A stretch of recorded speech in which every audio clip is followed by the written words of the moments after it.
तो भाई लोग, आज हम बात करने वाले हैं एक ऐसे टॉपिक पे जो कि एज अ मूवी फैन हमारे लिए बहुत जरूरी है। और तुम्हारे मन में भी मेरी तरह कभी ना कभी ये थॉट आया ही होगा कि इंडियन मूवीज का बीएफएक्स और सीजीआई इतना बुरा क्यों होता है। बाहुबली जैसी मूवीज को छोड़ दिया जाए तो लगता है हम अभी भी 90s में अटके हैं। हॉलीवुड के एवेंजर्स को देखो और फिर हमारे यहाँ के फ्लाइंग जेट को, डिफरेंस साफ दिखता है। तो आज इसके रीजंस को समझते हैं और ये भी देखते हैं कि क्या फ्यूचर में इम्प्रूवमेंट हो सकता है। तो चलो शुरू करते हैं। तो सबसे पहला रीजन तो है पैसा।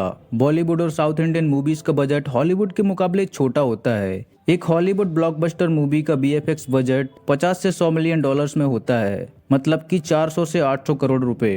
अब हमारे यहाँ एक बड़ी मूवी का टोटल बजट होता है 100 से 200 करोड़। तो बीएफएक्स पे कितना खर्च होगा।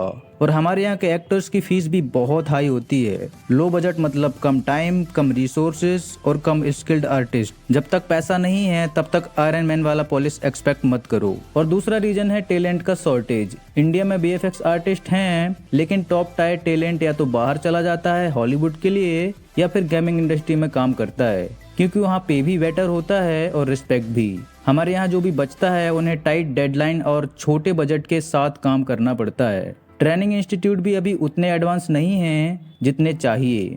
बाहुबली या केजीएफ जैसी मूवीज की बीएफएक्स टीम में भी बहुत सारे इंटरनेशनल आर्टिस्ट इन्वॉल्व थे। अब ये बताता है कि अपना लोकल टैलेंट पूल अभी भी ग्रोइंग स्टेज में है। और तीसरा रीजन है हमारे यहाँ की ऑडियंस। इंडियन व्यूअर्स को मसाला चाहिए, ड्रामा, डांस, रोमांस, एक्शन सब एक साथ। बीएफएक्स से ज्यादा फोकस कहानी और इमोशन पे होता है। अगर हीरो 10 गुंडों को एक पंच में उड़ा दे तो ऑडियंस तालियां बजाती है, चाहे बीएफएक्स फेक ही क्यों ना लगे। हॉलीवुड में प्योर मूवी पर फोकस होता है और रियलिज्म पर ज्यादा ध्यान दिया जाता है, लेकिन हमारे यहाँ एंटरटेनमेंट फर्स्ट का फंडा चलता है। तो फिल्म मेकर्स भी सोचते हैं अरे पब्लिक को फर्क नहीं पड़ता तो बीएफएक्स पे इतना इन्वेस्ट क्यों करें। और चौथा रीजन है टाइम की कमी। इंडियन मूवीज का प्रोडक्शन शेड्यूल बहुत टाइट होता है। एक मूवी को 6 महीने में शूट करके रिलीज करना होता है, जबकि हॉलीवुड में बीएफएक्स हैवी मूवी को बनाने में 2 से 3 साल लगते हैं। जब इतनी जल्दी में काम करोगे तो पॉलिश कैसे आएगा। पोस्ट प्रोडक्शन के लिए टाइम ही नहीं बचता।